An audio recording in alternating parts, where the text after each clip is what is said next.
ये आपका केस कहीं पे भी नहीं था, बिल्कुल कहीं पे ये केस ना इलेक्शन कमीशन के सामने। वहां से ले रहे हैं कि ये इंडिपेंडेंट मुझे ज्वाइन किया, सिंपल आपने कहा वहां से आप स्टार्ट ले रहे हैं जी, I am entitled for the reserve seats. आप सिर्फ अपनी एंटाइटलमेंट की जंग आप लड़ रहे हैं कि ये चूंकि SIC को ज्वाइन कर चुके इसलिए SIC इज एंटाइटल्ड फॉर। नहीं, अब मैं नहीं कर रहा रिव्यू। अब नहीं रिव्यू की बात नहीं कर रहा। You cannot change now. No, of course. वो तो Rajasthan Of course I can. सुनेंगे उन्हें। Of course I can. Of course I can. A respondent can take any position. He can question the judgment. He can. फिर तो start ही खत्म हो जाता है। नहीं, start of list. That is the judge. Those are the judgments. Sir, those are the judgments of the Supreme Court. ऐसा अक्सर ये होता है, रिस्पोंडेंट होता है, उसके खिलाफ जजमेंट होती है, वो अपील नहीं फाइल करता है, वो क्रॉस अपील भी नहीं फाइल करता।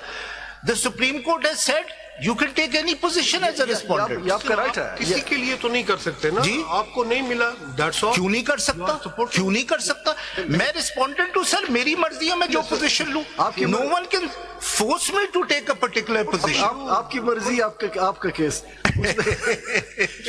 बात सिंपल सी, आप शुरू से लेके जा रहे हैं कि शुरू में आपका स्टांस पहले ये चलो, आप बेशक क्लेम करें, लेकिन शुरू में कहीं पे किसी स्टेज पे आपने ये बात कही कि चूंकि ये हुआ था, चूंकि सिंबल नहीं मिला था, चूंकि इलेक्शन ऐसे हुए, आपने सिंपल ये बात की कि चूंकि ये आजाद उम्मीदवार मेरे साथ शामिल हो गए इसलिए I am parliamentary party, I am entitled for the post. Sir, मेरी प्लीडिंग्स मैं आपको पढ़ दूंगा। मैं जरा सा ये 3 सवालों के जवाब, थोड़ा सा लोकल स्टैंड आई पे ये पहले भी क्वेश्चन हुआ है। My lords are also asking this question to you, but you have to explain because in your original position as a petitioner you came here for the reserve seat in favor of SIC on the basis that they joined you candidates. They joined you and you have a right to claim India reserve seat. But ultimately the decision was passed by this court by majority or minority. They gave these seats to the PTI. So now you are not a normal respondent or जो इस वक्त आपकी position है as a respondent, it is not common to every respondent in the case, but you have, this position is slightly changed. Now you are arguing on behalf of PTI because the seats have gone to PTI, and whether rightly or wrongly the seats were granted by majority or minority judgment to the PTI. So now SIC is espousing their cause. Whether at this stage what is your locus standi, because they are no more your members, because once they have been declared the member of PTI, they have gone. The relationship is terminated with the SIC. Is it the position? Sir, I am neither supporting SIC, I am neither supporting PTI, I am supporting the majority judgment of the Supreme Court of Pakistan. That is my locus standi before your lordship as an officer of the court. And that's why you have not filed review application. Yes, as an officer of the court, I think that the majority judgment, even if it goes against me, is the correct statement of law, including on 90% of the issues, the judgment of Justice Mandokhel and Justice Qazi Faizisa. And if there is any cause I am espousing, it is the cause of the majority judgment, the Supreme Court of Pakistan, the correct view of the Constitution. So, I am not partisan. Meaning thereby earlier injustice if caused by, earlier injustice if caused by in first round was try to be redressed by impugned judgment before this court by majority of them, whether they were competent to do so. Yes, that's the question. So I think locus standi is not an issue. मेरे एक तो response ये, दूसरा response ये कि what the majority judgment, including your lordship's judgment, has said in para C that there is no conflict between the two positions, and the third position is that I will cite those case law, but your lordships are aware. Initially ये हुआ कि when the application was filed, because when I say that it was an intervener application by PTI, you said no, it was through one of the members. But during course of argument just now, you said the PTI filed the application. It's a correction or... There were 2 cases. One was an intervener application on behalf of PTI. The other was a CPLA seeking permission to leave to appeal against an order in which they were not a party in the original position. Now the second proceeding, PTI क्या मांग रही थी हमसे? They were there to assist your lordships. पढ़े उसमें application. What was their prayer? Their prayer was to assist your lordships. Their prayer was to allot seats to SIC. No, आप वो पढ़िएगा. मैं CMA पढ़ देता हूँ. उन्होंने किए कि the point is either way. Either to PTI or SIC, because there is no conflict between the two. What is the status of intervener application? You know the law. We drive the intervener or impleading of parties through Order 1, Rule 10 CPC. There is no other provision for that. So either you are a necessary party or proper party. Yes. And if not both, then obviously you are out of the arena. Yes. So what treatment was given to your application that you are not a necessary and proper party? And I think that was also a mistake at that stage. अगर आपको उसको implead कर लिया जाता तो maybe आपको argument में PTI की तरफ से आसानी होती कि they could have addressed the issues also. Maybe. But at that time, I'm sorry to say कि उस वक्त वो निकल गई application.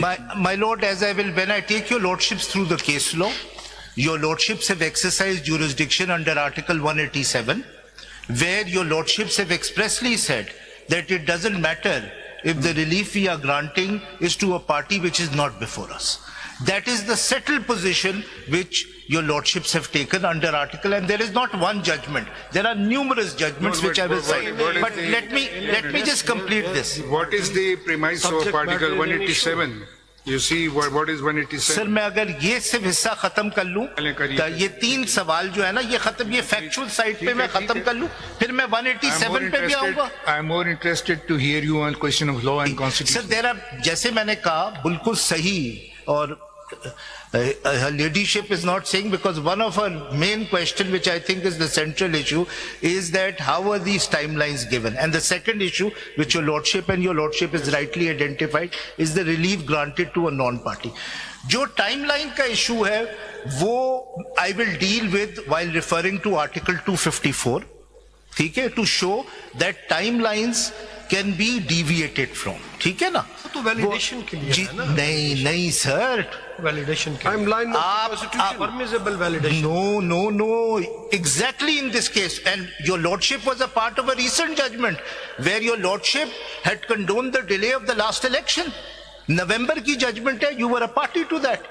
There was 90 days, your lordships invoked 254 and said, yes, the timelines can be deviated from. एक और question भी add कर लीजिए मेरा कि जो Rule 94 है. नहीं सर, वो 90 days से पहले आप थे, भूल गए शायद, उस बेंच पे थे. ऐसा नहीं है. 90 days की permission Supreme Court, 90 days की permission Supreme Court ने नहीं दी.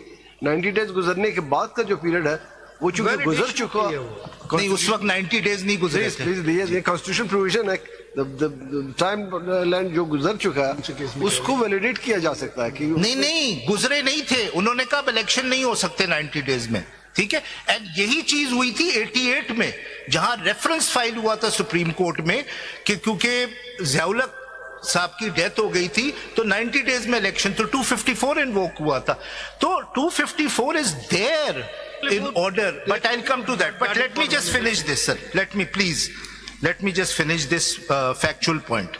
एक पॉइंट और आप नोट कर लीजिएगा, वो जो मैं बोलना चाह रहा था कि ये रूल 94 को भी स्ट्राइक डाउन किया इलेक्शन. बिल्कुल. That was not under challenge. And that is very important, whether the court can strike down the rules or regulations of the law in its exercise of suo motu jurisdiction. Sir, ये plus suo motu jurisdiction. ये बहुत important सवाल है और we are so lucky कि इसका जवाब भी जस्टिस अमीनुद्दीन और जस्टिस मंदोखेल की एक जजमेंट से हमें मिलता है, जहां उन्होंने एक रूल स्ट्राइक डाउन कर दिया है which was not challenged. But मैं आऊंगा उसके मेरे नोट में. If your lordship remember the State Bank's case, the rule was not challenged, only the section was challenged. Your lordship struck down the rule and your lordship was heading the bench. I'll come to that judgment also. सारे जवाब आपकी judgements ने दिए, मेरे लिए तो बड़ी आसानी है. इंटरप्रेट आप सर जस्ट मैं ये खत्म कर लूं ताकि जो नए मेंबर्स हैं उनकी जरा फैक्चुअली वो. सर मैं बहुत जल्दी से खत्म करूं. लास्ट 15 days हमने जजमेंट पढ़ ली. अच्छा, बस मैंने ब्रेक डाउन कर दिया. I am very grateful sir. जी. Para 5 what are the consequences of declaring a political party in ये मैंने पढ़ दिया. अब मैं 7 पे आ रहा हूं. अभी मैं रूल 94 छोड़ रहा हूं, उस पे मैं आऊंगा बाद में. Can a candidate nominated by a political party, i.e. PTI, ineligible to obtain an election symbol be mentioned as an independent candidate in the list of contesting candidates, Form 33, and can such a returned candidate, i.e. PTI, be notified as an independent returned candidate in the Section 98 notification? Being in complete agreement with the three decisions of the full court, benches of this court on the scope of Article 17(2), we hold that the right to participate in and contest elections as a political party through its nominated candidates is a fundamental right guaranteed by Article 17(2) of the Constitution. The various sections of the Election Act, including Section 66 and 67, mainly serve to give effect to this right as machinery provisions. Similar would be the position if the candidates nominated by a political party are denied the status, this is important, are denied the status of being candidates of that political party and are mentioned as independent candidates in the list of contesting candidates, Form 33, and such returned candidates are notified as independent candidates in the Section 98 notification. Such actions of the returning officers and the Commission will also be ultra vires by Article 17(2) of the Constitution. यहाँ पे आप जरा रुक जाए. Form 33 क्या कहता है? जी. यानी जो रिटर्निंग ऑफिसर Form 33 बनाएंगे, उसने एग्जैक्टली ये देखना होगा कि नॉमिनेशन पेपर में क्या लिखा है. बिल्कुल बिल्कुल. नॉमिनेशन पेपर में अगर किसी ने किसी पार्टी की एफिलिएशन लिखी है, सर्टिफिकेट साथ मौजूद है, तो उन्होंने सिंपल लिखना है कि that this candidate belongs to this party. बिल्कुल. और अगर किसी कैंडिडेट ने इररिस्पेक्टिव ऑफ द फैक्ट कि वो जिस पार्टी से भी, हम मिसाल ले लेते हैं एसआईसी के चेयरमैन की, वो बावजूद चेयरमैन एसआईसी के होते हुए लेकिन उनकी मर्जी है, वो इंडिपेंडेंट लड़े. बिल्कुल. तो फॉर्म 33 में उसका नाम इंडिपेंडेंट के तौर पे आया. जी. तो यहाँ पे जो as far as my note is concerned, बिल्कुल मैंने डिफरेंशिएट कर दिया कि जिन्होंने अपने पार्टी एफिलिएशन लिखी है, उसको इख्तियार नहीं है रिटर्निंग ऑफिसर का कि उसको इंडिपेंडेंट डिक्लेयर करे. लेकिन जिसने खुद अपने आप को डिक्लेयर, जिसने लिखी है, आपने ये कहा रिटर्निंग ऑफिसर उसको इंडिपेंडेंट नहीं कह सकता. जिसने लिखा है, ठीक. लेकिन जिसने इंडिपेंडेंट लिखा है, उसको ये इख्तियार भी नहीं है कैंडिडेट को उसको किसी पार्टी. बिल्कुल. आपने अगर ये इख्तियार किसी को नहीं है तो कोर्ट को कैसे बिल्कुल आपने ये कहा. Let me just read this, मैं फिर आपका नोट पढ़ूंगा, पूरी पिक्चर सामने.